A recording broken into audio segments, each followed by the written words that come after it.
Saudaraku sekalian saya muliakan, bahwasanya Yakub menjadi buta matanya disebabkan karena kebanyakan mengingat Yusuf, kesedihannya karena mengingat Yusuf. Kemudian anak-anaknya mengatakan, sudahlah ya, mengapa engkau terus-terusan saja mengingat-ingat Yusuf.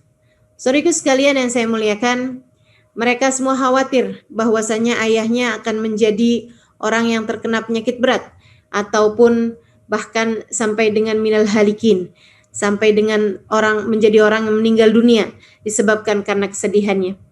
Ayahandanya mengatakan, innama ashku bathi wa huzni ilallah. Sungguhnya aku hanya menyerahkan urusanku, mengadukan kesedihanku kepada Allah Subhanahu wa taala dan tidak akan pernah mengadukan permasalahanku kepada siapapun. Saudaraku sekalian saya muliakan, kemudian Yakub memerintahkan anaknya untuk mencari tahu kabar Yusuf dan saudaranya. Serta dia yakin dan dia diberitahu oleh Allah Subhanahu wa taala, dia yakin karena diberitahu oleh Allah Subhanahu wa taala bahwasanya anaknya tersebut masih hidup. Dan beliau menyampaikan kecurigaannya bahwasanya jangan-jangan Al-Aziz itu adalah Yusuf berdasarkan karena mimpi yang dulu pernah disampaikan oleh Yusuf di masa kecilnya.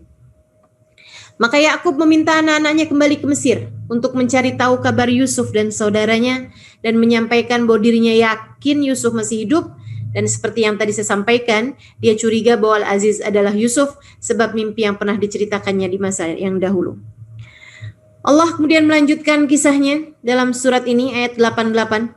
Walamma dakhalu alaihi qalu ya ayyuhal azizu massana wa ahlana ad-durru wa ji'na bi bid'atin muzjatin fa'ufilana al-kaila wa tasaddaq alaina.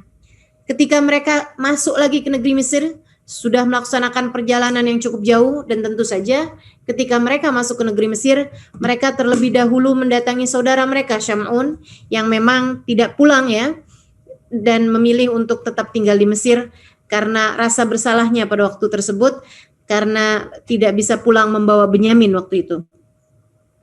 Maka sudah mereka mendatangi Syam'un, atau dalam satu riwayat mengatakan bahwa itu namanya Yehuda ya, anak tertuanya dari Yakub. Mereka semuanya kemudian berangkat tentu saja tanpa Benyamin, yang sekarang Benyaminnya ada bersama dengan Nabi Yusuf alaihissalam. Mereka bersepuluh datang kepada Nabi Yusuf alaihissalam, dan juga Yusuf memanggil kemudian Benyaminnya tersebut ya. Falamma dakhalu alaihi qalu ya ayyuhal aziz massana wa ahlana ad-durru wa ji'na bi bid'atin muzjatin fa'ufilana al-kaina wa tasaddaq alaina. Ketika mereka masuk ke tempat Yusuf, mereka berkata, wahai Al-Aziz. Al-Aziz itu maksudnya yang mulia ya, wahai Tuan gitu. Kami dan keluarga telah ditimpa kesengsaraan. Kau tahu ayah kami adalah Yakub, seorang Nabi Allah Subhanahu wa taala. Kami semuanya ini sekarang sedang ditimpa kesengsaraan. Dan kini kami datang membawa barang-barang yang tidak berharga. Kalau kemarin-kemarin kami datang dengan membawa alat tukar, membawa penukar barang-barang untuk mendapatkan gandum, dan barang-barang itu adalah barang-barang yang bermutu tinggi, barang-barang yang bagus gitu ya. Sekarang nih kami datang sudah dengan membawa barang-barang yang enggak berharga lagi. Kipas angin udah enggak nyala gitu misalnya gitu kan. Maksudnya barang-barang yang udah memang tidak ada harganya gitu. Ya, ada handphone tapi udah rusak gitu kan ya. Wa ahlana dzurru, istilahnya maksudnya gitu kan, barang-barang yang sudah nggak lagi dipakai gitu, barang-barang yang tidak seberapa harganya gitu. Kalaupun misalnya mereka bawa selimut yang sangat usang, apa itu dimaksudkan? Kenapa dimaksudkan seperti itu gitu? Maksudnya biar mereka berusaha. Mereka tahu bahwasanya kalau memang Al-Aziz itu adalah Yusuf, pasti nggak akan tega menyaksikan pemandangan seperti itu.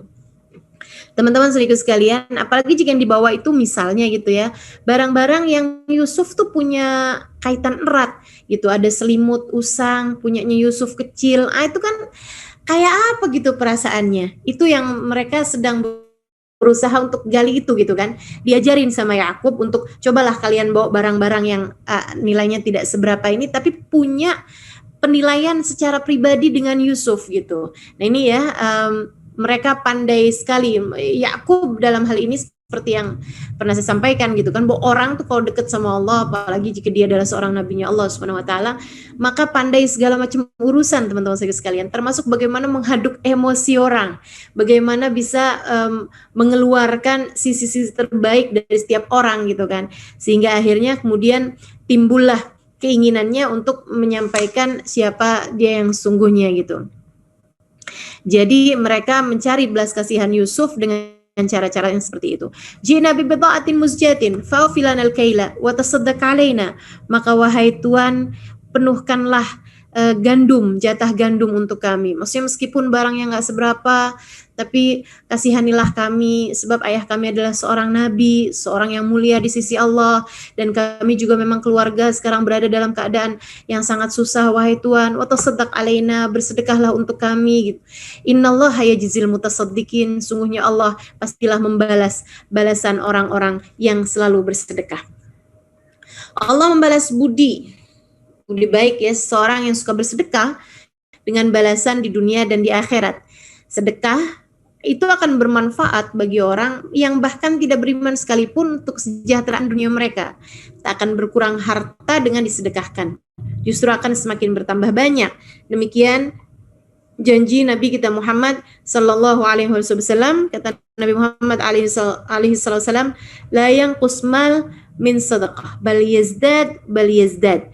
Kata Nabi Muhammad, tidak akan berkurang harta ketika kamu mensedekahkannya, bahkan akan bertambah dan bertambah. Jadi jangan pernah takut untuk bersedekah, jangan pernah takut untuk berbagi, karena apabila disalurkan kepada memang orang-orang yang berhak untuk menerimanya ya, nah itu maka Allah Subhanahu wa taala akan memberikan gantinya berupa materi ataupun non materi. Kalau balasan berupa materi nih teman-teman saudaraku sekalian, itu mirip sama dagang ya, kita dagang berapa kemudian dapat hasilnya berapa kan, akan tetapi balasan yang non materi ini yang sebenarnya lebih bisa diharapkan, karena kalau balasan materi bisa didapat dengan pekerjaan-pekerjaan dunia gitu, tapi yang non materi misalnya keberkahan dalam rumah tangga, misalnya kesehatan, misalnya mohon maaf nih bagi perempuan ya, gitu ya, dengan dia bersedekah suaminya semakin sayang. Bagi seorang laki-laki juga, dengan dia bersedekah istrinya semakin cinta, semakin hormat kepadanya gitu. Bagi orang tua misalnya gitu, Allah Subhanahu wa taala kasih teman-teman sekalian sesuatu hal yang enggak ada tokonya, yang enggak ada banknya, misalnya bakti anak-anaknya kepadanya. Itu sesuatu hal yang kita enggak bisa minjem di bank.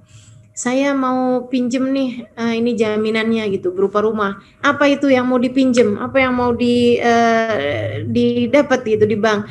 Anak-anak saya biar pada bakti sama saya. Nggak ada teman-teman saya sekalian. Kita nggak bisa beli itu semuanya gitu. Kita mungkin bisa beli obat tapi nggak bisa beli kesehatan. Kita mungkin bisa beli rumah tapi kita nggak bisa beli kedamaian dalam rumah tangga. Sakinah mawaddah kita nggak bisa beli. Nggak semua perkara urusannya selesai dengan uang. Dan itu teman-teman sekalian, yang non uang ini tadi salah satu cara untuk kamu mendapatkannya, kesenangan-kesenangan non materi ini kamu bisa mendapatkannya dengan cara bersedekah.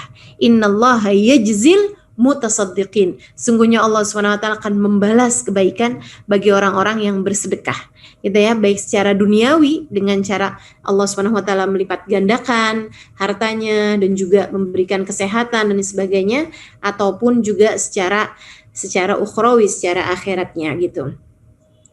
Dan Allah SWT akan mengganti semua yang disedekahkan di jalannya dengan balasan berlipat ganda. Oh ya, seperti yang tadi saya sampaikan ya, orang non muslim sekalipun gitu, yang tidak beriman kepada Allah sekalipun, kalau berbagi, kalau ngasih itu subhanallah Allah kasih balasan gitu di dunianya. Makanya jangan salah kalau orang-orang itu mengatakan kan sedekahkan, berbagi gitu, nanti bakalan ditambahin gitu. Kita lihat orang-orang paling kaya di atas muka bumi ini, coba tuh tanyain sedekahnya kayak apaan gitu. Banyak teman-teman sedekahnya mereka gitu. Dan itu adalah memang menunjukkan bahwa orang tuh kalau bersedekah itu Allah SWT akan terus tambahin nilai kekayaannya, seperti itulah gitu ya. Jadi nggak usah takut untuk bersedekah. Dan di hari akhirat nanti balasannya justru lebih besar lagi gitu. Hal-hal yang tidak terjual di dunia sampai di hal-hal yang tidak bisa didapat di dunia ini gitu maksudnya. Baik, teman-teman saudaraku sekalian saya muliakan. Setelah Yusuf melihat kesungguhan mereka, setelah Yusuf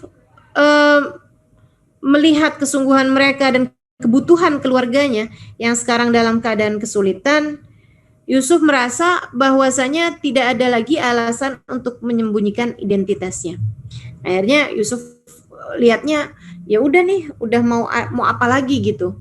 Jadi beliau pun kemudian menunjukkan identitas beliau yang sesungguhnya. Qala hal alimtum ma fa'altum Yusuf wa akhihi antum jahilun. Yusuf berkata, tahukah kalian apa yang telah kalian perbuat terhadap Yusuf dan saudaranya di saat kalian tidak menyadari akibat perbuatan kalian tersebut? Ini adalah janji yang telah Allah SWT tunaikan kepada Nabi Yusuf saat dia berada dalam sumur. Itu dijanjikan bahwasanya ketika Yusuf berada di malam ketiga ya, malam ketiga dari beliau hari itu malam ketiga ada di dalam sumur, beliau sangat ketakutan begitu kan ya. Namun malam tersebut beliau sudah memasrahkan dirinya kepada Allah Subhanahu wa taala, sudah tidak ada lagi usaha-usaha untuk keluar. Dia benar-benar memasrahkan hidupnya kepada Allah Subhanahu wa taala, apapun yang terjadi adalah yang terbaik. Pada saat itu Allah Subhanahu wa taala mengatakan, menjanjikan padanya, innahu latunabbi annahum bi amrihim hadza wa hum la yash'urun. Engkau kelak akan menceritakan perbuatan ini kepada mereka sedangkan mereka tidak menyadarinya. Jadi mereka kemudian Nabi Yusuf kemudian mengatakan, hal alimtum ma fa'altum Yusuf wa akhihi antum jahilun. Katanya Nabi Yusuf, tahukah kalian apa yang kalian perbuat dulu terhadap Yusuf dan saudaranya di saat kalian tidak menyadari akibat perbuatan itu? Saat itulah mereka menyadari bahwa Al-Aziz ini adalah Yusuf sesuai dengan dugaan ayah mereka tersebut. Untuk memastikannya mereka bertanya, qalu innaka la anta Yusuf? Adakah engkau ini adalah Yusuf? Wah, langsung nih kan mereka pada nanya gitu. Qala ana Yusuf wa hada akhi. Katanya Yusuf kemudian mengatakan, iya betul, saya adalah Yusuf dan ini adalah saudaraku Bunyamin yang tentu saja adalah juga saudara kalian saya ya. Qad manallahu alaina. Allah Subhanahu wa taala telah menganugerahkan kepada kami, innahu may yattaqi wa yasbir fa innallaha la yudhi'u ajral muhsinin. Nah, ini adalah rumusan hidup kita teman-teman saudara sekalian. Pegang ini maka engkau enggak akan pernah salah. May yattaqi wa yasbir fa innallaha la yudhi'u ajral muhsinin. Siapa yang bertakwa, udah enggak usah ikut sana, enggak usah ikut sini. Ikut Allah, ikut Rasulnya. Ikut perintah Allah, jauhi larangan Allah. Ikut perintah Rasulullah, jauhi larangan Rasulullah. Ikut aja akhlaknya Allah, akhlak Rasulullah kita ikuti. Ikut saja apa yang diperintahkan oleh Allah Subhanahu wa taala dan Rasulnya. Itu takwa namanya. Mendekat kepada Allah Subhanahu wa taala. Wa yasbir, dan kita bersabar di jalan takwa ini meski seperti apapun keadaannya. Fa innallaha la yudhi'u ajral muhsinin. Buat adik-adik, kamu menjalani kehidupanmu yang takwa, dek, dan bersabarlah dalam menjalankan ketakwaanmu tersebut. Kalau kamu nggak pacaran, gimana caranya mau nikah? Gimana caranya mau dapet jodoh? Udahlah, dek, tenang aja. Takwa mas sabar. Bismillah. Kalau kamu jalanin itu terus, insya Allah Allah Subhanahu wa taala akan pertemukan dengan seseorang yang insya Allah akan menjadi imammu dunia dan akhirat. Jangan kamu memilih untuk pacaran hanya karena misalnya kalau misalnya nggak pacaran nih saya nggak akan pernah menikah gitu. Nggak benar, itu omongan-omongan setan tuh yang kayak begituan tuh. Nggak ada ceritanya kayak begitu teman-teman saudaraku sekalian, adik-adikku sayang. Maka tetaplah berada di jalan ini. Buat para istri, kalau suami saya marah-marahin, kalau suami saya tekan-tekan, nggak saya tuntut-tuntut, dia nggak akan mau kerja dengan benar. Dari mana kita bisa dapat uang? Bu, tunggu dulu. Kamu berada dalam rahim ibumu, rezekimu datang padamu. Menurutmu mana yang lebih mudah bagi Allah Subhanahu wa taala untuk memberikan kepadamu rezeki? Kamu dalam perut ibumu ataukah kamu sekarang ketika udah bisa masak nasi di rice cooker, ketika kamu udah bisa goreng ikan, ketika kamu udah bisa bikin Indomie misalnya gitu?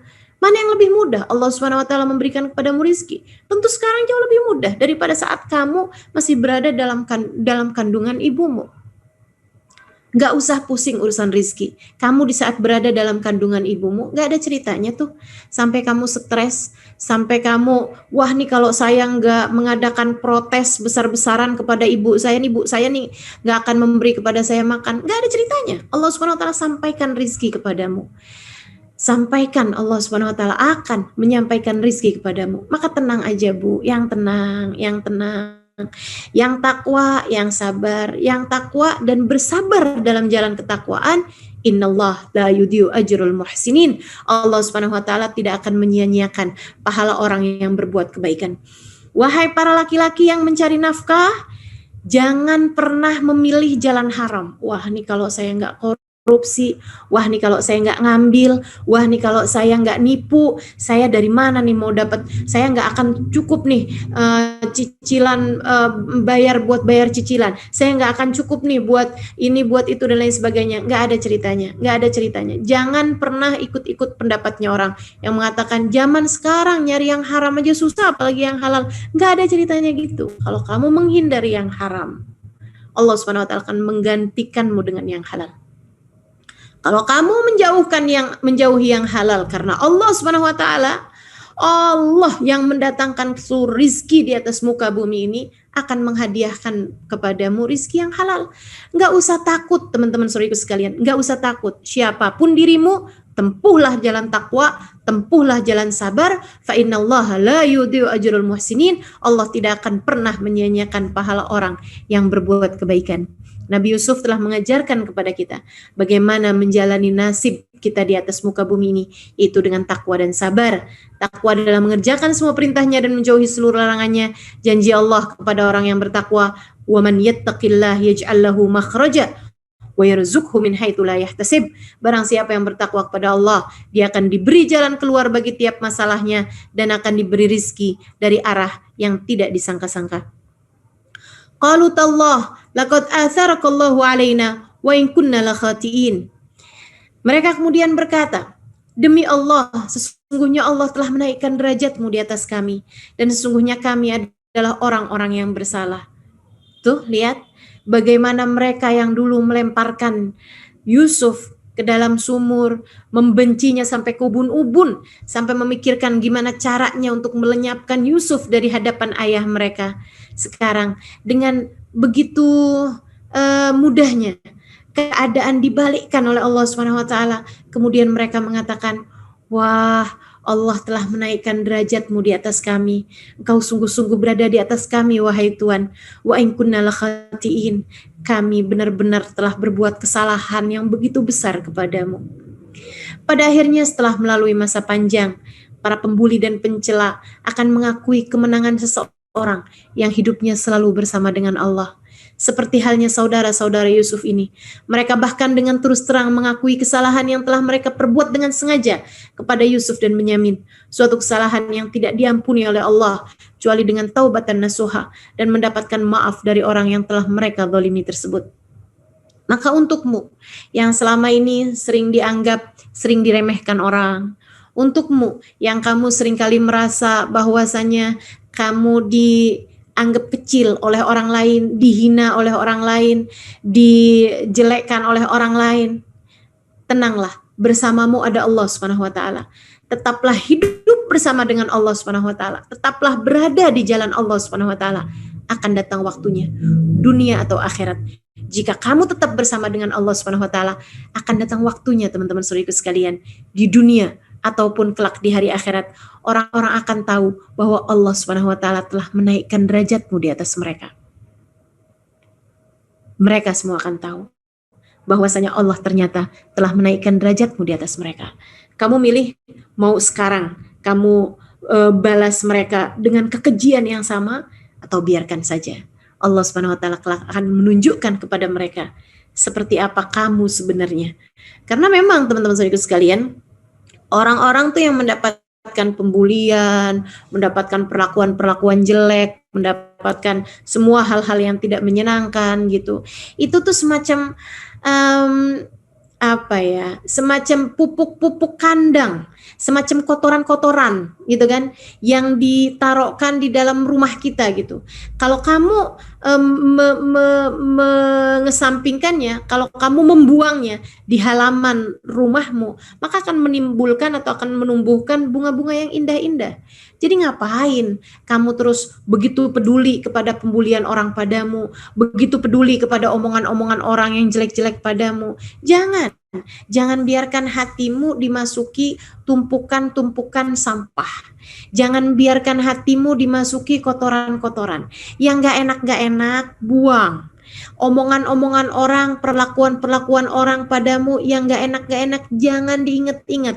Buang. Inget tuh di hatimu itu yang enak-enak aja. Teman-teman saudaraku sekalian, kalau kamu punya tempat yang bagus, misalnya gitu, piring yang cantik atau kotak yang cantik, ngapain kamu taruh di situ kotoran ayam? Ngapain kamu taruh di situ kotoran kambing, kotoran sapi? Jangan. Kamu taruh di situ tuh cincin, kamu taruh di situ barang-barang yang bagus, kamu taruh di situ Al-Qur'an, kamu taruh di situ hal-hal yang indah-indah, kamu taruh di situ. Dan teman-teman saya sekalian, nggak ada tempat lebih indah daripada hatimu. Jangan biarkan kamu taruhkan omongan orang yang gak enak 20 tahun, 30 tahun kamu masih ingat-ingat terus-terusan.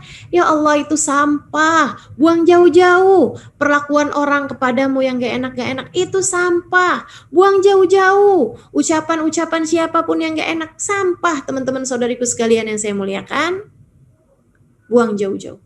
Orang gak menganggapmu, orang menghinamu dan lain sebagainya, itu adalah sampah-sampah yang dapat mengotori ruang hatimu. Buang jauh-jauh. Biarkanlah hanya iman, cinta, ikhlas, syukur, sabar, rasa takut kepada Allah, kasih sayang, ucapan-ucapan yang menyenangkan.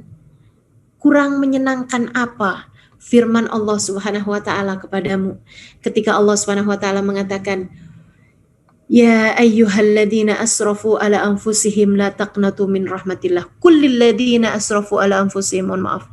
Kullil ladzina asrafu ala anfusihim la taqnatu min rahmatillah. Innallaha yaghfirudz dzunuba jami'a. Sampaikanlah wahai Nabi Muhammad kepada umatmu yang telah begitu banyak berbuat dosa. Janganlah kalian berputus asa dari rahmat Allah. Sesungguhnya Allah mengampuni dosa secara keseluruhan. Kurang indah apa firman Allah SWT ketika mengatakan, janganlah kalian putus asa, la tayasu min rahmatillah, janganlah kalian pernah berputus asa dari rahmatnya Allah Subhanahu wa taala. Atau ayat yang kemarin, la yayas min rahmatillah ilal qaumul kafirun, tidak ada orang mukmin yang putus asa dari rahmatnya Allah. Orang yang putus asa dari rahmatnya Allah hanyalah orang-orang yang kafir. Teman-teman saudaraku sekalian, kurang indah apa ucapan Nabi Muhammad ketika mengatakan fasbiru hatta tulqu alayyal haud. Fasbiru hatta tulqu alayyal haud. Kata Nabi Muhammad, sabarlah kalian, jalanin kehidupan yang benar, yang sabar. Hatta tulqu alayyal haud.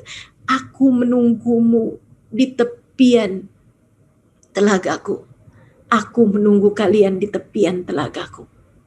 Kurang indah apa untuk menjadi janji-janji Allah, untuk menjadi janji Rasulullah yang kita sematkan di dalam hati kita. Udah, ucapan orang-orang yang tidak menganggapmu gak ada urusan. Sampaikan pada dirimu, meskipun kalian tidak menginginkanku, Allah dan Rasulnya menginginkanku. Meskipun kamu tidak menginginkanku, Nabiku Muhammad SAW menantikanku di depan telaganya. Tidak akan kusia-siakan hal ini dari kehidupanku. Seperti itu teman-teman saudaraku sekalian yang saya muliakan, tetaplah bersabar dalam jalan ini, dalam jalan takwa kepada Allah Subhanahu wa taala. Dan seperti yang tadi saya sampaikan, saudara-saudara Yusuf pada akhirnya kemudian mengakui betapa Allah Subhanahu wa taala telah meninggikan derajat Nabi Yusuf, dan kemudian mereka bilang, kami telah sungguh-sungguh berbuat salah padamu wahai Yusuf. Apa jawaban Yusuf? Yusuf nggak bilang, tuh makanya lo yang bener aja lo, hati-hati kalau mau bikin jahat sama orang lain. Atau misalnya, kalian dulu berbuat kayak begitu sama saya, sekarang baru mau minta maaf. Kagak ada ceritanya. Gak gitu jawaban Nabi Yusuf. Masya Allah, Masya Allah. Atau misalnya gitu ya, saya sih sekarang maafin kamu di dunia, tapi tar di akhirat. Tapi ntar di akhirat nggak ada ceritanya, ancaman-ancaman di akhirat gitu kan. Gak ada ceritanya teman-teman saya sekalian. Lihat betapa indahnya jawaban Nabi Yusuf ketika saudaranya bahkan gak minta maaf. Saudaranya belum meminta maaf kepada Nabi Yusuf. Mereka cuma bilang, betapa Allah telah menaikkan derajatmu wahai Yusuf di atas kami. Kami sungguh-sungguh telah berbuat salah kepadamu. Belum ada permohonan maaf. Apa kata Nabi Yusuf? Qala la tathriba 'alaikumul yawm yaghfirullahu lakum wa huwa arhamur rahimin. Indah sekali ya. Yusuf berkata, pada hari ini tidak ada celaan, tidak ada cacian atas kalian. Aku tidak mau mencela kalian, nggak perlu, nggak ada. Nggak akan ada keluar kata-kata celaan, kata-kata cacian dari mulutku. Semoga Allah mengampuni kalian semua. Artinya aku sudah mengampuni kalian semua. Wa huwa arhamur rahimin, dan dia adalah maha penyayang di antara para penyayang. Bukan hanya Nabi Yusuf mengampuni mereka, memaafkan mereka, akan tetapi bahkan Nabi Yusuf memohonkan kepada Allah semoga Allah mengampuni mereka. Masya Allah, Masya Allah. Teman-teman saudara sekalian, kalau kamu punya perasaan dalam hatimu, orang itu nggak akan saya maafin seumur hidup. Misalnya gitu, ya Allah, teman-teman saudara sekalian, bro, sis, malu sama Nabi Yusuf. Nabi Yusuf tuh dijahatin kayak gimana coba? Dan apa jawaban Nabi Yusuf? Mereka belum minta maaf loh. Mereka cuma baru mengakuin bahwasanya ternyata engkau memang Masya Allah ya Yusuf, Allah telah meninggikan derajatmu gitu. Apa katanya? La tathriba 'alaikumul yawm yaghfirullahu lakum wa huwa arhamur rahimin. Tidak ada celaan atas kalian. Enggak apa-apa, semuanya udah oke. Semoga Allah mengampuni kalian semua. Dia Maha Penyayang di antara para penyayang. Masya Allah, Masya Allah. Segitu kejahatan orang kepadanya, akan tetapi demikian jawaban Nabi Yusuf alaihissalam. Maka saudaraku sekalian, saatmu untuk sejenak melihat hatimu. Saya meminta kepadamu, dimanapun kamu berada saat ini, dalam suasana seperti apapun kamu saat ini, tengoklah hatimu. Jika di kedalaman hatimu kamu masih mendapati ada seseorang yang setiap kali kamu mengingat namanya atau kamu membayangkan wajahnya, hatimu berasa marah kepadanya atas kesalahan yang pernah dia perbuat pada suatu waktu kepadamu, entah baru atau lama, entah sebulan 2 bulan yang lalu, entah setahun 2 tahun yang lalu, entah bahkan 10-20 tahun yang lalu. Untuk kebahagiaan hatimu, untuk kesenangan dunia akhiratmu, sampaikanlah saat ini. La tathriba 'alaikumul yawm yaghfirullahu lakum wa huwa arhamur rahimin. Tak akan aku mencelamu pada hari ini. Mulai hari ini tak akan pernah ada celaan atas kalian. Aku sudah memaafkan kalian semua. Semoga Allah mengampuni kalian semuanya. Wa huwa arhamur rahimin, sebab dia adalah zat yang maha memberikan kasih sayang. Maafkan. Maafkan. Demi kebahagiaan hatimu. Demi kebahagiaan hatimu teman-teman. Yusuf dengan kelapangan hati dan penuh keikhlasan memaafkan mereka semuanya dengan mudah. Karena Yusuf tahu tanpa dendam, tanpa mempermalukan, beliau begitu mudahnya memberikan kemaafan. Karena Yusuf tahu bahwa semua adalah skenario Allah. Andai tidak karena kejahatan yang mereka perbuat, tentu Yusuf tak akan sampai pada posisi sekarang ini, baik secara zahir maupun keadaan secara batin. Secara hati Yusuf sekarang hatinya udah tahan terhadap apapun, kuat terhadap apapun. Kenapa? Karena menghadapi berbagai macam ujian. Bukankah hanya lautan yang penuh badai yang akan melahirkan pelayar-pelayar yang tangguh? Demikian pula dengan kehidupan di dunia ini. Semua ujian jika dilalui dengan takwa dan sabar pasti akan memuliakan seseorang. Maka yuk dah, sekarang nih kita masing-masing nih anggap nih semua di antara kita ini lagi duduk di ruang ujian. Nih kehidupan ini nih ujian. Abis dapat satu ujian, kita selesai dari satu ujian, datang ujian yang lain lagi. datang ujian yang lain lagi. Kan begitu tuh. Masing-masing di antara kita nih orang yang lagi diberi kertas-kertas ujian, teman-teman saudaraku sekalian. Udah, nggak usah kebanyakan sering ngeliatin kertas-kertas ujiannya orang. Kertas ujiannya orang, ujiannya beda-beda, nggak ada yang sama. Percayalah, ujian orang semuanya beda-beda. Nggak usah pusing-pusing ngeliatin soal-soal ujiannya orang. Mendingan udah konsentrasi aja sama soal ujianmu sendiri, bagaimana kamu dapat melaluinya dengan cara-cara yang terbaik, cara-cara yang diinginkan oleh Allah Subhanahu wa taala dan Rasulnya. Dan kalau kamu bilang, ujian saya kok ini terus, ya berarti kamu remedial selama ini. Berarti kamu belum naik-naik kelas selama ini. Ujian yang itu mulu, berarti kamu jawab soalnya itu nggak benar-benar. Kalau kamu itu ujiannya itu terus-terusan gitu. Jawab dengan benar, jalan takwa, jalan sabar. Itu yang kamu tempuh, maka nanti itu diambil kotak ujiannya, diambil kertas ujiannya, kamu naik kelas. Kan begitu ya. Nanti dikasih ujian lagi tapi kan nggak cepet. Nanti kapan waktu lagi diuji lagi sama Allah dengan ujian yang lain lagi, kamu lewat lagi. Kayak Nabi Yusuf tuh, ujiannya nggak pernah sama. Dibully pernah, dijual pernah, pelecehan seksual gitu kan, dipengenin sama perempuan-perempuan, ujiannya orang ganteng nih pernah, di penjara pernah, lama di penjaranya pernah. Ujian apa yang belum pernah lewat pada dalam kehidupannya Nabi Yusuf? Tapi semua dilalui dengan cara-cara yang paling terbaik. Masya Allah. Kita belajar dari Nabi Yusuf, memiliki samudra maaf yang tak bertepi, memiliki kesabaran yang tak tergoyahkan. Sebab pada akhirnya memberi maaf, nih perlu digaris bawah ini tulisan saya nih ya, memberi maaf tidak terkait dengan seberapa besar kezaliman yang telah dilakukan orang. Jadi nggak ada urusan. Masalahnya Ustazah sih nggak pernah ngerasain. Ini sering banget nih kalau ada orang curhat sama saya, terus mereka curhatnya tentang kezaliman orang gitu kan. Baru bahasanya gini, Ustazah nggak pernah ngerasain. Aneh. Teman-teman saudara sekalian, memberi maaf itu tidak terkait dengan seberapa besar kezaliman yang telah dilakukan orang. Akan tetapi terkait dengan seberapa luas hati menghadapinya. Kalau hatimu luas, ujiannya itu jadi berasa kecil. Tapi kalau hatimu sempit ngadepinnya, ya berasanya akan semakin terasa. Dan bagi seorang hamba yang ada Allah Maha Besar dalam hatinya, tentu hatinya akan menjadi luas dan akan mudah baginya memaafkan siapapun saja tanpa pandang kesalahannya. Hati yang luas seperti lautan, sampah sebanyak apapun bahkan bangkai tak akan pernah mempengaruhi kesuciannya.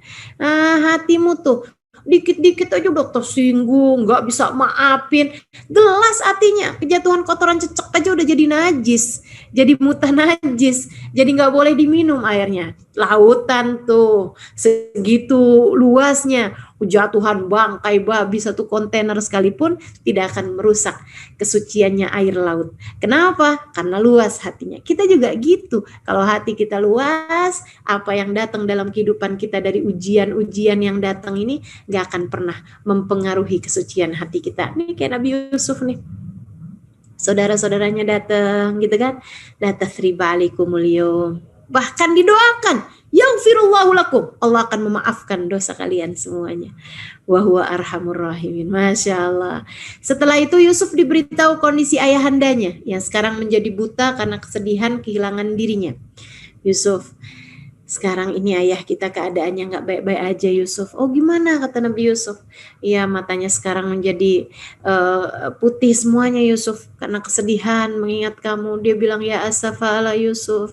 Duh, sedihnya mengingat Yusuf. Wah, Yusuf hatinya langsung terharu gitu kan. Minta petunjuk dari Allah Subhanahu wa taala. Sedih Nabi Yusuf, gimana nih ya Allah? Apa yang harus saya lakukan? Allah memberi wahyu. Yusuf, berawal dari baju, berakhir dari baju juga. Wah, Yusuf langsung paham. Iya ya Allah, baik ya Allah. Nabi Yusuf masuk, melepaskan baju yang sudah beliau pakai, ya. Kemudian beliau ganti baju yang lain, baju yang habis beliau pakai tersebut itu, baju gamis Nabi Yusuf yang beliau habis pakai itu, ada bau-baunya Nabi Yusuf di situ ya, ada wangi harum aromanya Nabi Yusuf, teman-teman sekalian dibungkus sama Nabi Yusuf, kemudian bawa keluar. Idhabu biqamisi hadha falquhu ala wajhi abi ya'ti basira wa Fa'tuni bi ahlikum ajmain. Pulanglah kalian dengan membawa bajuku ini, usapkanlah ke wajah ayahku. Nanti dia akan melihat kembali. Kemudian bawalah seluruh keluarga kalian kepadaku. Bawalah keluarga kita semuanya. Anak, mantu, cucu, ayahku semuanya bawa kemari. Keluarga semuanya ya, yang bantuin ayah, tukang tukang kebun apa semua kalau ada gitu kan ya, semuanya bawa kemari gitu. Yang biasa bantu kita semuanya bawa kemari semua.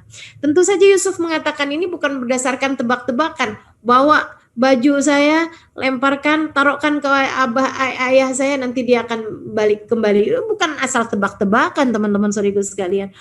Bukan asal-asal penyakitnya mau dipindahin ke kambing gitu ya.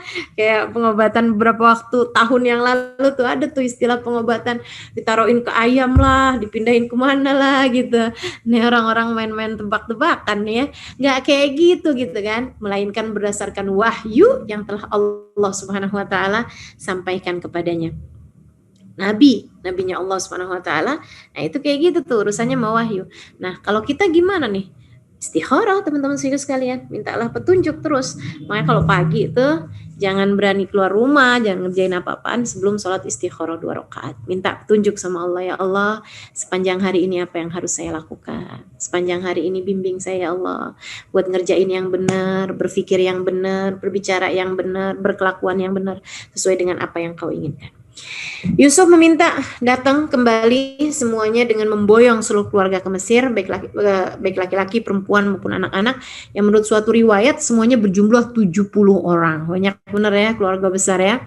Mereka berpamitan kepada Yusuf dan tanpa buang waktu segera pulang untuk menyampaikan kabar gembira tersebut. Dan tentu saja Yusuf kali ini tidak perlu membawakan bekal makanan atau gandum yang banyak ya, karena memang kan mereka semuanya diminta untuk datang. Walamma fasalatil ir. Nah, ini ketika rombongan ini nih mau pulang nih, udah keluar dari kota Mesir, asal keluar dari kota Mesir aja, belum masuk padahal ke Palestina, belum masuk ke daerah mereka ya. Qala abuhum, ayahanda mereka yaitu Yakub bilang sama keluarga yang ditinggalkan, maksudnya sama keluarga yang nggak pergi waktu itu, kan mantu-mantu, anak-anak begitu kan ya, cucu-cucu maksudnya. Nah itu kan nggak pada pergi gitu, yang pergi itu kan cuma saudara-saudaranya Yusuf doang gitu ya. Qala abuhum inilah ajidu riha Yusuf laula antufannidun. Begitu keluar nih rombongannya ini dari kota Mesir, ayahnya yang ada di sana langsung bilang sama anak-anaknya, sama mantu-mantunya, sama cucu-cucunya, inilah ajidu riha Yusuf. Udah senyum-senyum gitu sambil bilang, wah saya keciuman baunya Yusuf nih, laula antufannidun, andai saja kalian tidak menuduh kupikun. Kalau enggak karena kalian bilang bahwa saya nih udah mulai masuk umur tua sehingga kemudian sering-sering keliru, sering-sering pikun gitu ya, pasti kalian akan percaya nih sama saya nih kalau saya bilang bahwa saya mencium baunya Yusuf. Yakub dapat mencium bau Yusuf padahal jarak baju tersebut masih 8 hari sampai ke rumah mereka. Jadi ini masih perjalanannya itu masih nyampenya kan 8 hari lagi teman-teman sekalian. Itu Yakub udah bisa mencium baunya Yusuf. Ini merupakan suatu mukjizat bagi Yakub, sebagaimana kuatnya penciuman, penglihatan, pendengaran juga merupakan mukjizat dari para nabi dan karomah para wali. Seperti mana yang kita tahu kan. Nah, Sayyidina Umar nih lagi ngirim pasukan gitu kan ya. Sayyidina Umar lagi khutbah, Sayyidina Umarnya nggak ikutan tuh ke pasukan itu. Beliau lagi khutbah, tiba-tiba tengah-tengah khutbah beliau diem, kemudian beliau bilang, ya Sariyah al-Jabal, ya Sariyah al-Jabal, al-Jabal. Beliau bilang, pasukan gunung, pasukan ke gunung, pasukan ke gunung. Orang-orang yang dengerin heran, kenapa nih Sayyidina Umar? Habis itu Sayyidina Umar melanjutkan kembali khutbahnya. Sampai begitu pasukan yang dikirim sama Sayyidina Umar pulang, mereka bilang gitu, pulang bawa kemenangan. Mereka bilang kita tuh udah hampir kalah karena kita nggak tahu ada pasukan musuh bersembunyi di balik gunung. Sampai kemudian kami mendengar suara yang mengatakan, ya Sariyah al-Jabal, pasukan lihat ke gunung, ya Sariyah al-Jabal, lihat ke gunung. Dia bilang, mereka bilang pada saat itulah kami segera menuju gunung dan kemudian kami pun mengalahkan pasukan musuh yang ada di balik gunung tersebut. Dia bilang ada orang teriak dengan teriakan yang sangat keras sekali di telinga kami, sepertinya suaranya adalah suaranya Umar bin Khattab, Amirul Mukminin Umar bin Khattab. Nih teman-teman saya sekalian, kuatnya pendengaran, kuatnya penglihatan, kuatnya penciuman seringkali menjadi mukjizat dari para nabi dan karomah para wali. Ya, ketika menyampaikan hal tersebut kepada perempuan dan cucu-cucunya, mereka yang menyayanginya tak mau jika Yakub dikecewakan oleh harapannya sendiri. Mereka mengatakan, qalu tallah innaka lafi dhalalikal qadim. Keluarganya berkata, demi Allah, sesungguhnya engkau masih dalam kekeliruanmu yang dahulu. Mereka mengatakan ini karena dalam anggapan mereka Yusuf telah tewas diterkam serigala puluhan tahun silam, sebagaimana kabar yang selalu mereka dengar selama ini. Falamman ja'al basyiru alqahu ala wajhi fartadda basira qala alam aqul lakum inni a'lamu minallahi ma la ta'lamun. Sampai kemudian datang nih rombongannya kan setelah 8 hari kemudian. Gitu datang rombongannya, anak-anak, cucu, mantu ini semua pada kumpul kan. Kumpul ketemu sama ayah mereka. Begitu datang Syamun tuh anak pertama mereka nih. Ketika saudara-saudara Yusuf tiba 8 hari kemudian, mereka segera menemui ayah mereka, abang tertua yang dulu menyerahkan baju nih Syamun, yang dulu menyerahkan baju berlumuran darah sambil menangis tuh, yang dulu tuh waktu Yusuf dilempar ke sumur, sekarang datang bawa bajunya Yusuf yang dibawa dari Mesir yang dititipin tadi sama Nabi Yusuf padanya ya. Dia kemudian mengusapkan bajunya tersebut ke wajah sang ayah. Wah, Yakubnya tuh langsung kayak pohon udah hampir mati kemudian disiramin air, teman-teman saudaraku sekalian, kayak badan yang udah nggak ada daya upaya gitu ya, kehausan, kemudian dikasih minum gitu, langsung cerah mukanya, langsung seneng banget. Kemudian dia seketika itu juga mukanya senyum seneng banget.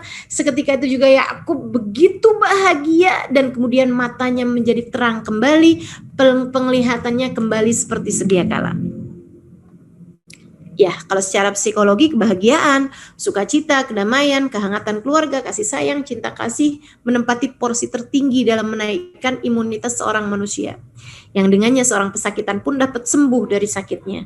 Demikian, meskipun tentu saja dalam kasusnya Nabi Yakub dan Nabi Yusuf, hal ini tentulah murni mukjizat dari Allah Subhanahu wa taala, murni wahyu dari Allah Subhanahu wa taala, murni pemberian dan urusan dengan Allah Subhanahu wa taala, karena memang mereka adalah para nabi-nabinya Allah Subhanahu wa taala. Nah, kalau secara psikologis nih zaman-zaman sekarang itu juga memang ada kaitannya antara kesenangan, kebahagiaan dalam menjadikan seseorang sembuh, teman-teman sekalian. Makanya kalau ada orang sakit di sekeliling kita gitu ya, nah itu bangkitkan imunitasnya dengan kebahagiaan gitu kan. Makanya saya kalau ada orang sakit yang agak berat-berat itu, saya suka nggak menyarankan dia untuk nggak cerita kepada banyak orang. Kenapa? Kadang-kadang nggak semua orang itu ketika nengokin orang sakit bisa bawa kabar gembira, teman-teman sekalian. Maaf aja nih, ada banyak di antara kita tuh yang suka nggak ngerti caranya menghibur orang sakit gitu kan. Tanya pertanyaannya gitu, oh kamu sekarang sakit apa gitu, oh ini nih mah kronis, oh memang lagi musim sekarang, lagi musim orang-orang banyak yang meninggal dunia nih, musimnya nih kena mah kronis nih sekarang nih. Ya tentu saja itu bikin drop orang gitu kan, tentu aja, apalagi kemudian yang sabar ya, memang tuh orang kalau derajatnya tinggi tuh memang suka dikasih ujian-ujian yang berat-berat gitu, sabar ya, tapi insya Allah kok gitu kan, yang sabar walaupun ujiannya memang sakitnya memang sakit banget kan, yang sabar. Itu kata-kata dia tuh yang kayaknya sih kayak ngomong sabar gini gitu segala macam, tapi tuh akhirnya malah bikin drop gitu, kayaknya yang udah iya nih sakit saya nih udah bener-bener berat, walaupun dokter-dokter udah pada putus asa, walaupun semua orang udah nggak ada yang bilang nih, tapi kan gimana pun juga kan gitu. Jadi kesannya dia kadang-kadang tuh sakitnya nggak seberapa, tapi omongan orang tuh malah bikin menjadikannya jadi urusan yang berat gitu. Nah, padahal orang tuh terhadap zon ya, ini ala hasabi dhanni abdi bi. Kata Allah, aku itu tergantung persangkaan hambaku kepadaku gitu kan. Makanya yang pinter-pinter kalau menghibur orang yang sedang sakit gitu. Yang pinter-pinter kalau menghibur orang yang sedang sakit. Dah insya Allah mudah-mudahan dengan kita bangkitkan harapan mereka atas kesembuhan gitu. Kalau memang kita tahu penyakitnya akan sembuh, tapi kalau kita tahu memang dokter-dokter juga udah mengatakan misalnya kayak ini cancer udah stadium 4 udah menjelar kemana-mana nih, kalau secara medis misalnya umurnya udah tinggal sehari aja, jangan dikasih harapan-harapan untuk kesembuhan gitu ya. Lebih baik kita sampaikan aja hal-hal yang menyenangkan tentang akhirat Allah Subhanahu wa taala. Qalu ya abana astaghfir lana dzunubana inna kunna khatiin. Mereka berkata, wahai ayah kami, mohonkanlah ampunan untuk kami atas semua dosa kami. Sungguhnya kami adalah para pendosa. Jadi habis balik lagi pandangan matanya tuh, Nabi Yakub kemudian bilang, alam aqul lakum inni a'lamu minallahi ma la ta'lamun. Bukankah telah kukatakan pada kalian bahwa aku mengetahui dari Allah apa yang tidak kalian ketahui. Mereka bilang, iya sih ya, ternyata emang beneran ya Yusuf masih hidup ya, ternyata emang beneran ya Yusuf itu adalah Al-Aziz ya, rupanya ya Masya Allah ya begitu segala macam mereka cerita. Kemudian mereka bilang, ya abana astaghfir lana inna kunna khatiin, ya abana astaghfir lana dzunubana inna kunna khatiin. Mereka mengatakan, wahai ayah kami, mohonkanlah ampun atas kami atas semua dosa-dosa kami. Mohonkanlah ampun untuk kami atas segala dosa-dosa kami, sungguhnya kami adalah para pendosa. Mereka mengakui kesalahannya kepada Nabi Yakub alaihissalam. Apa kata Nabi Yakub? Ini teman-teman sekalian, kepada Nabi Yusuf. Padahal itu kan secara langsung sih kesalahannya itu kan kepada Yusuf ya. Ya memang kesalahan juga kepada Yakub yang telah memisahkan mereka memisahkan Yakub dari ayahnya gitu kan. Tapi kan juga secara lebih khusus kepada Yusuf yang banyak menghadapi tekanan-tekanan itu kan sebenarnya Yusuf gitu kan. Tapi kepada Nabi Yusuf itu Yusuf langsung bilang, bahkan sebelum mereka minta maaf Yusuf bilang la tathriba alaikumul yaum yaghfirullahu lakum, begitu kan. Tapi kepada ayahnya mereka udah bilang, ya abana astaghfir lana dzunubana inna kunna khatiin. Wahai ayahanda, mohonkanlah ampun untuk kami, sesungguhnya kami adalah orang-orang yang berbuat dosa. Apa kata Nabi Yakub? Qala saufa astaghfiru lakum rabbi. Aku akan memohonkan ampunan untuk kalian kepada Allah. Innahu huwal ghafurur rahim. Enggak langsung yang aku memaafkan kalian dan semoga Allah memaafkan kalian gitu. Tapi saufa, masih aku akan tuh masih maksudnya enggak sekarang gitu kan. Menunda memohonkan ampun untuk kalian kepada Allah Subhanahu wa taala. Nah, ini nih kenapa nih? Kenapa enggak langsung gitu? Padahal itu tadi yang saya sampaikan ya, Yusuf udah langsung gitu, bahkan tanpa mereka minta. Teman-teman sekalian, ini ada tinjauan para ulama mengenai hal ini. Hal ini ditafsirkan oleh ulama dengan beberapa hal. Yang pertama, ini saya bacakan ini ya. Hal ini ditafsirkan oleh ulama dengan beberapa hal. Yang pertama, orang tua lebih sensitif hatinya dibandingkan dengan anak muda. Makanya jangan samakan antara perasaan hatinya orang tua dengan perasaan hatinya anak muda gitu. Itu nggak sama teman-teman saudara sekalian. Nggak sama gitu. Memang makanya kita mesti pinter-pinter jaga-jaga omongan gitu kan, ngadepin orang tua. Mudah-mudahan Allah Subhanahu wa taala menganugerahkan kepada kita kemampuan untuk memiliki hal ini ya, menjaga ucapan kita di hadapan orang-orang yang berusia tua dan juga terutamanya kepada orang tua kita sendiri gitu. Orang tua pun kan nggak semuanya tua gitu kan, tapi orang tua yang sudah tua itu memang memiliki sensitif yang lebih ya hatinya dibandingkan dengan anak muda gitu. Mohon maaf nih ngomongnya kelibet-libet ya teh. Jadi orang tua itu lebih sensitif hatinya dibandingkan dengan anak muda. Karenanya Allah Subhanahu wa taala ngasih tahu nih bahwa ini jawaban Nabi Yakub gitu kan, menunjukkan bahwasanya memang orang tua itu lebih sensitif. Jadi kita mesti jaga-jaga perasaan mereka gitu. Kadang-kadang ucapan yang nggak apa-apa disampaikan sama orang muda, kalau disampaikan sama orang tua itu bukan berarti papa gitu, akan ada papanya. Makanya kita sebagai anak-anak muda itu mesti lebih pinter jagain perasaan orang tua dibandingkan dengan orang tua jaga perasaan anak muda. Meskipun orang tua juga ya tentu saja juga harus menjaga perasaan anak muda begitu ya. Kemudian yang keduanya, karena anak itu ada kewajiban untuk berbakti kepada orang tua. gitu. Sementara kan Yusuf, saudara-saudara Yusuf nggak ada kewajiban berbakti gitu. Nah, sementara anak-anak Yakub kepada Nabi Yakub ada kewajiban untuk berbakti. Nah, jika kemudian mereka melakukan hal yang berlawanan dengan itu, artinya durhaka kan, gitu kan? Itu dosanya lebih berat. Karenanya mendapatkan ampunannya pun juga lebih sulit dibandingkan dengan ketika saudara berbuat kesalahan sama saudaranya. Maksudnya gini loh, kamu bikin salah sama saudara kamu dengan kamu bikin salah sama ayah kamu sama orang tua kamu, tentu aja gitu loh.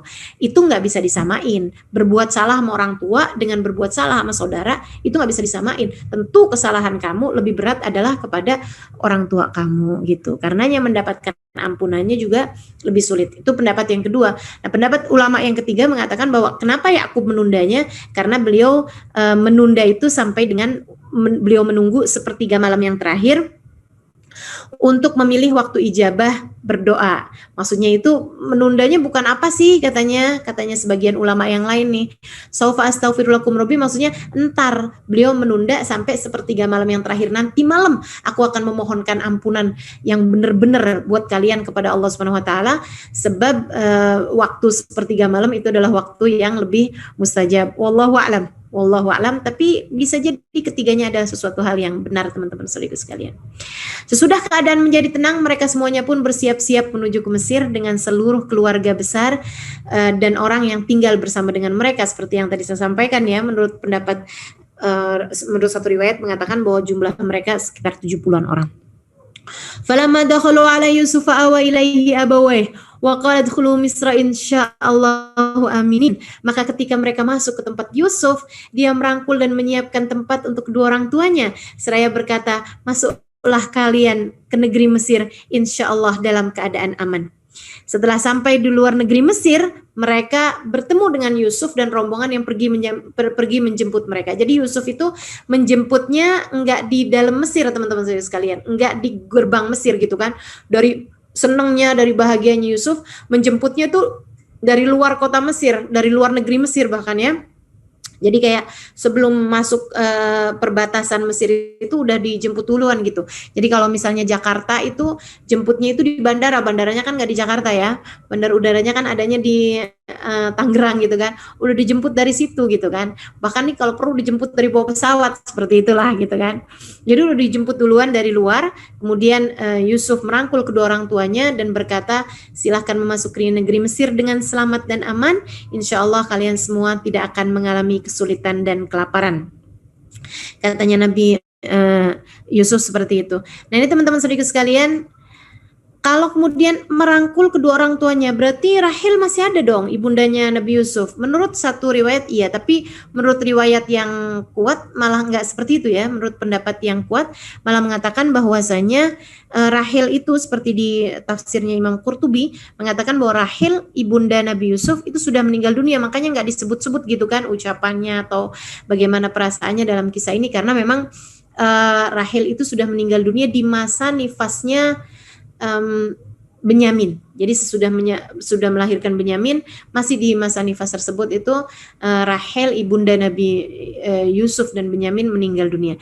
Tapi kok di sini disampaikan abaweh gitu. Nah, saya membacanya di beberapa kitab tafsir mengatakan bahwa itu adalah saudara ibunya. Jadi menempati tempat saudaranya, gitu kan ya. Jadi kayak semacam dianggap sebagai ibunya gitu.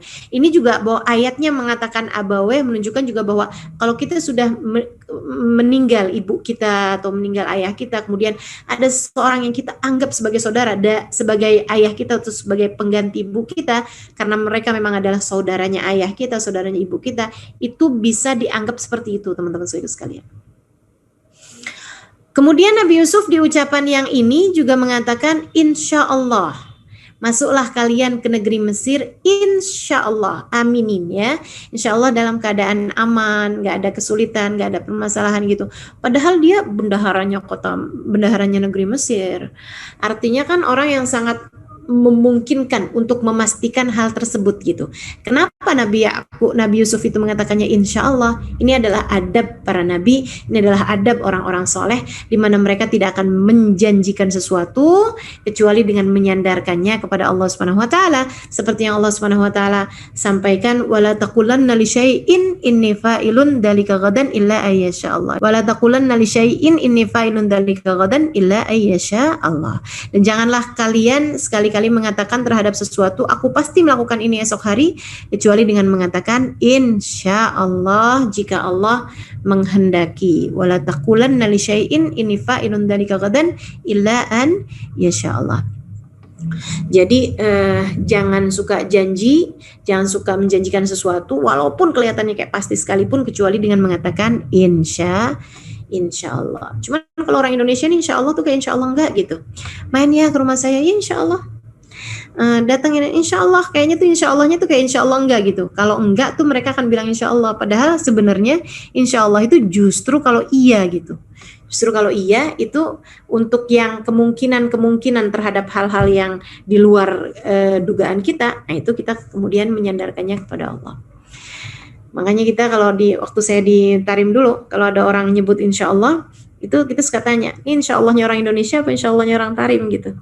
Karena kalau insya Allahnya orang Tarim tuh iya, kalau insya Allahnya orang Indonesia itu enggak gitu. Jadi kalau sekarang kayaknya kita perlu nanya gitu, ini insya Allahnya Nabi Yusuf apa insya Allahnya orang Indonesia nih, insya Allahnya si Mukidi gitu kan. Karena insya Allahnya Nabi Yusuf, nah itu insya Allah yang iya gitu. Kalau insya Allahnya si siapa gitu, insya Allah yang enggak gitu. Wa rafa'a bayahi 'ala arsy wa kharra lahu sujada wa qala ya abati hadha ta'wilu ru'yaya min qabl faj'alaha rabbi haqqan wa qad ahsana bi akhrajani min as-sijni wa ja'a bikum min al-badwi min ba'di an nazagha asy-syaitanu baini wa baina ikhwati inna rabbi latifun lima yasha innahu al-alimul hakim. Dan Yusuf menaikkan kedua orang tuanya di atas singgasana, ya, ditempatkan ayah ibunya dalam satu riwayat, atau ayahnya dan saudara ibunya di saat riwayat yang lain dinaikkan di atas singgasana, maksudnya di tempat yang tinggi gitu. Dan mereka semuanya, anak-anaknya yang lain itu tunduk sujud kepada Nabi Yusuf. Lalu Yusuf berkata, ya abati, hadza ta'wilu ru'yaya min qabl. Wahai ayahanda, inilah takwil mimpiku yang dulu itu. Inni ra'aitu ahada asyara kaukaba wasyams wal qamar ra'aituhum li sajidin. Wahai ayahanda, aku melihat 11 bintang, matahari dan bulan, aku lihat semuanya sujud kepadaku. Gitu kan? Ini udah jadi kenyataan nih, ngelihat saudara-saudaranya sujud. Dan sesungguhnya Tuhanku telah mewujudkannya menjadi nyata. Sungguhnya Tuhanku telah berbuat baik padaku ketika Dia membebaskanku dari penjara dan ketika membawa kalian dari dusun setelah setan merusak hubungan antara aku dan saudara-saudaraku. Sungguh Tuhanku maha lembut terhadap apa yang Dia kehendaki. Sungguh Dia maha mengetahui lagi maha bijaksana. Teman-teman sekalian, ada poin penting banget di sini. Ada poin penting banget di ayat ini. Dua hal ya. Yang pertama, kok saudara-saudaranya sujud? Emang boleh gitu sujud sama orang? Ya, zaman itu memang boleh sujud sama orang. Zaman sekarang nggak boleh. Jadi sujud itu ada dua jenis, yaitu sujud penghormatan sama sujud penyembahan. Sujud penyembahan tentu saja dilarang selain kepada Allah Subhanahu wa taala, dan itu adalah bentuk kemusyrikan. Kita sujud sama patung, kita sujud bentuknya adalah menyembah patung tersebut gitu kan ya, dengan niatan menyembah patung tersebut. Nah, itu musyrik teman-teman saya sekalian.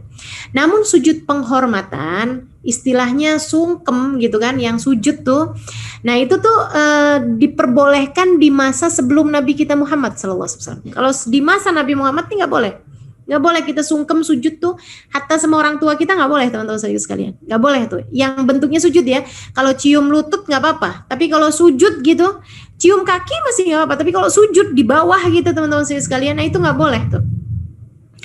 Gitu. Kenapa? Karena kata Nabi Muhammad, nggak boleh orang sujud kepada orang lain gitu. Memang Nabi Muhammad mengatakan seperti itu. La yanbaghi li ahadin an yasjuda ala ahad. Nggak boleh orang tuh sujud sama orang lain. Maksudnya adalah sujud penghormatan. Di zaman Nabi Muhammad ini nggak boleh. Tapi di masa-masa yang terdahulu, di zaman-zaman yang terdahulu, nah itu sujud penghormatan diperbolehkan. Di masa sebelum baginda kita Nabi Muhammad alaihissalam, sebagaimana Allah dulu memerintahkan malaikat sujud kepada Nabi Adam. Maksudnya bukan sujud-sujud menyembah Nabi Adam. Semua malaikat menyembahnya kepada Allah. Tapi kan Allah bilang, ya malaikat isjudu li Adam. Wahai malaikat-malaikatku semuanya, sujudlah kalian kepada Nabi Adam. Sujud apa nih? Ini perintahkan, sujud penghormatan. Demikian pula dengan di ayat ini, dan di mana saudara-saudara Nabi Yusuf sujud kepadanya adalah sebagai bentuk memuliakan, bukan sebagai bentuk penyembahan, sebab mereka semuanya adalah hamba yang beriman kepada Allah Subhanahu wa taala. Kemudian poin yang berikutnya, Yusuf mendudukkan kedua orang tuanya di atas singgasana sebagai bentuk penghormatan lebih daripada apa yang dilakukan kepada saudara-saudaranya. Yang dimaksud dengan orang tua di sini adalah ayahnya yaitu Yakub, dan juga bibi dari ibunya, bibi atau saudara ibunya ya. Menurut tafsir yang mengatakan bahwa ibu Nabi Yusuf telah meninggal dunia di masa nifas, sudah melahirkan Benyamin, seperti yang tertulis dalam tafsir Al-Qurtubi yang merupakan tafsir rujukan para ulama. Yang mau saya sampaikan sebagai poin penting di ayat ini juga ayat yang ini nih. Sesungguhnya Tuhanku telah berbuat baik padaku ketika Dia membebaskan aku dari penjara dan ketika membawa kalian dari dusun. Nabi Yusuf, teman-teman saya sekalian, tidak mengatakan bahwasanya sesungguhnya Tuhanku telah mengeluarkan aku, telah memasukkanku ke dalam sumur, kemudian mengeluarkanku. Begitu ya, nggak bilang gitu. Atau kemudian Allah telah memasukkanku ke dalam penjara dan mengeluarkanku, nggak gitu juga. Tapi yang disebut sama Nabi Yusuf, nggak juga kemudian Nabi Yusuf bilang Allah telah menjadikan aku terusir dari saudara-saudaraku, atau Allah telah menjadikanku dibully, dimasukkan oleh saudara-saudaraku ke dalam sumur. Tapi Allah juga yang kemudian mendatangkan kalian kepadaku, gitu ya. Enggak gitu teman-teman sekalian. Tapi yang disampaikan oleh Nabi Yusuf adalah waqad ahsana bi id akhrajani minas sijni wa jaa bikum minal badwi. Allah telah berbuat baik padaku ketika Dia mengeluarkan aku dari penjara dan mendatangkan kalian kepadaku. Jadi yang disebut sama Nabi Yusuf alaihissalam, yang diingat sama Nabi Yusuf alaihissalam hanyalah yang indah-indah yang Allah Subhanahu wa taala berikan dalam kehidupannya. Ini tentang bagaimana fokus kita memandang kehidupan, teman-teman saudara sekalian. Kalau kamu ingin terbebas dari semua luka-luka masa lalu, kalau kamu ingin menjadi seseorang yang benar-benar memandang kehidupan dengan pandangan yang cerah, memandang masa depan baik dunia maupun akhirat dengan pandangan yang cerah, maka jangan biarkan tembok-tembok kesedihan di masa lalu terus-menerus menghalangi pandangan matamu. Dengan kamu menjadikannya semuanya nih kamu taruh depan mata kamu gitu, yang jelek-jelek. Teman-teman saudara sekalian yang saya muliakan, yang menyedihkan, yang jelek-jelek kesampingkan. Jangan diingat-ingat terus-terusan. Fokusmu terhadap pintu yang tertutup seringkali membuatmu lupa terhadap begitu banyak pintu-pintu yang terbuka yang ada di sekelilingmu.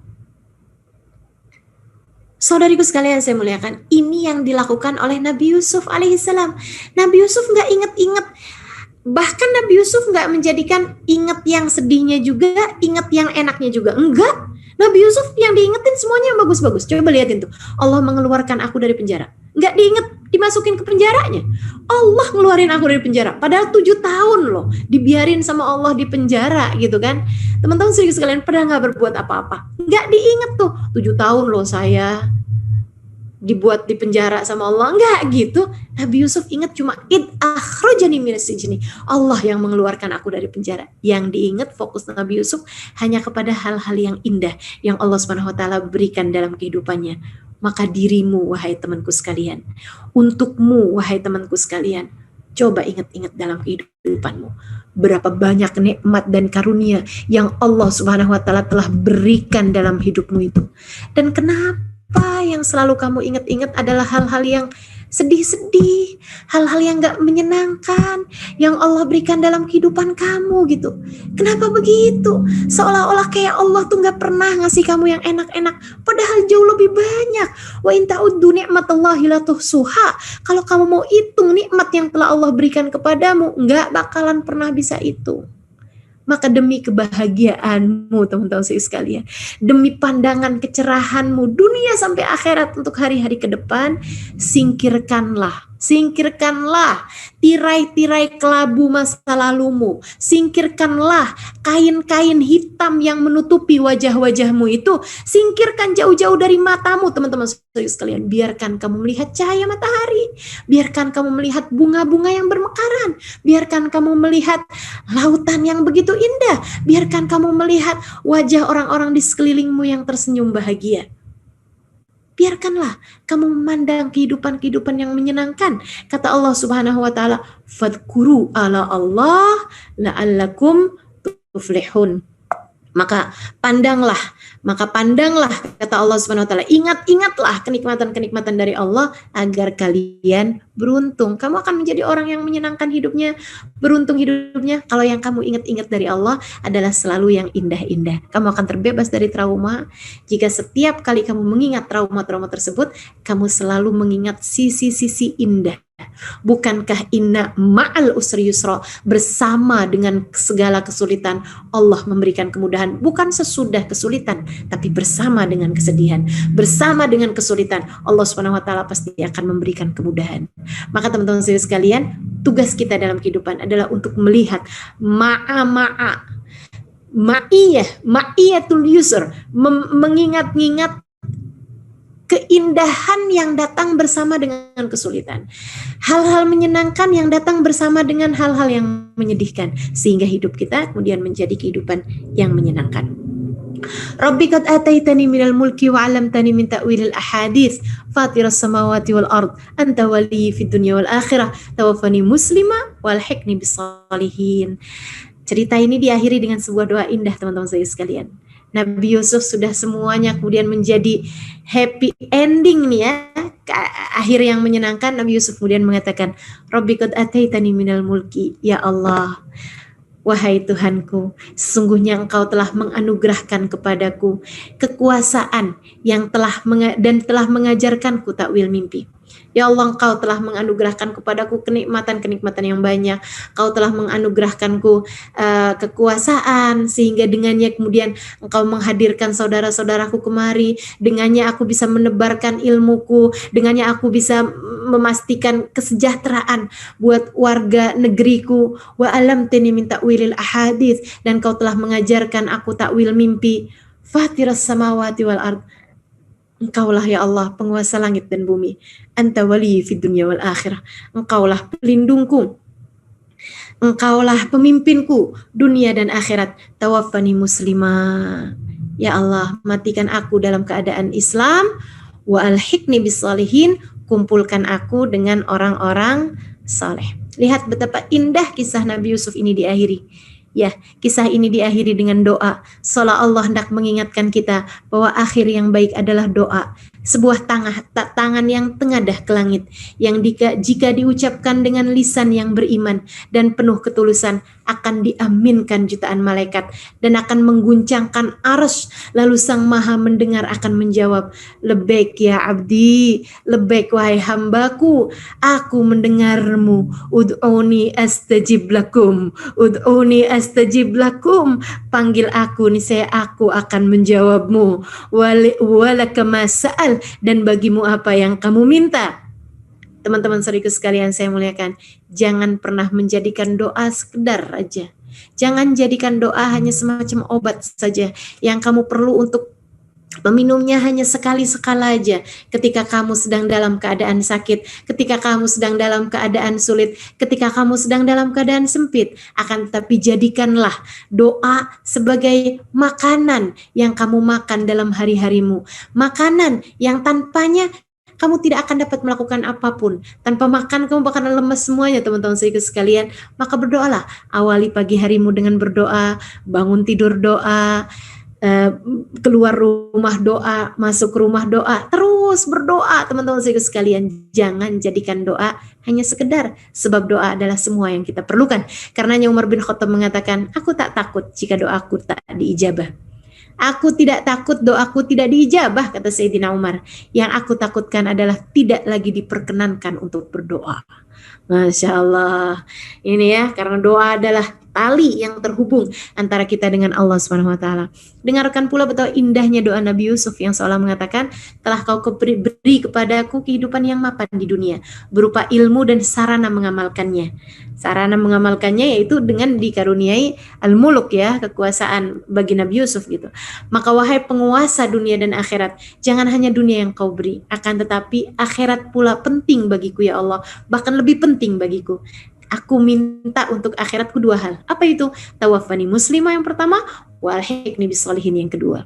Minta kematian dalam Islam yang pertama, dan minta dikumpulkan dengan orang soleh yang pasti kau akan selamatkan mereka dan bahagiakan mereka di hari akhirat nanti.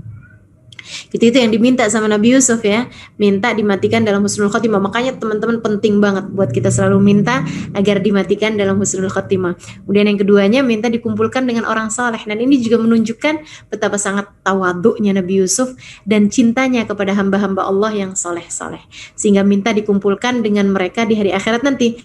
Sama seperti doanya Nabi Muhammad alaihissalam, Allahumma ahyini miskinan wa mitni miskinan wa syurni fi zumratil masakin. Ya Allah, hidupkan aku dalam keadaan miskin, matikan aku dalam keadaan miskin, kumpulkan aku di akhirat nanti dengan orang-orang miskin. Menunjukkan betapa sangat cintanya Nabi Muhammad SAW kepada orang-orang miskin.